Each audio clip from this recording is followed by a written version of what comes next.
All right, y'all. Just quick review update on the DJI 5 Pro that I got the other day. Took it out for the first time yesterday. Was flying it around. First off, I just want to say really impressed. Controller, this RC2 controller, I really do like it. The drone itself, man, this thing's cool. It's super powerful. The cover is a little chintzy, especially compared to some of the other covers on the older DJIs. I feel like they could have done maybe a little bit better job, but it does. It's pretty simple, pretty intuitive. I do like that. I love this battery case and these batteries. Man, they are amazing. They last super awesome. I haven't used the ND filters yet. They come in this cool little case. I was kind of playing around with them a little bit, but I just wasn't sure. I was at sunset. It was already getting pretty dark, so I decided not to.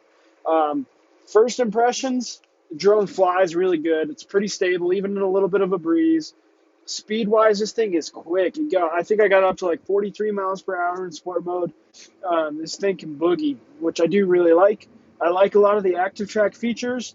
However, I was having some issues with them, especially following tractors and semis. Like maybe it wasn't programmed to follow those as well as it does the cars. I haven't really tested it much on cars yet, but tractors and semis, it was having a little bit harder time auto tracking.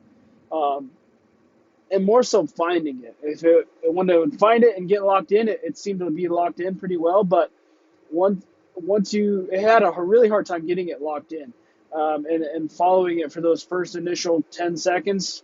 But if you can get it to latch on and follow for 10 seconds, then it was usually pretty good.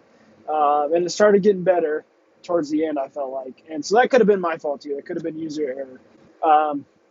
The other thing that I don't know if I'm a big fan of is kind of some of the coloring that this thing has right out of the box. I got to play around with the settings, I think, a little bit more. I've seen some guys get some really cool footage right out of the camera, but I wasn't seeing it yesterday. It seemed kind of dry. It seemed kind of like it was undersaturated, and I don't know. I got to play around with it. Easy to fix in editing, yes, but when I'm looking for something that just comes right out of the drone and just looking really good, it wasn't quite there for me. Um, I don't know. Like I said, it might be a setting I got to play around with, but those are kind of my first impressions. It flies really well. I like a lot of the features. I've got to definitely adjust a few things in settings yet, but overall, really impressed with the new DJI Mini 5 Pro.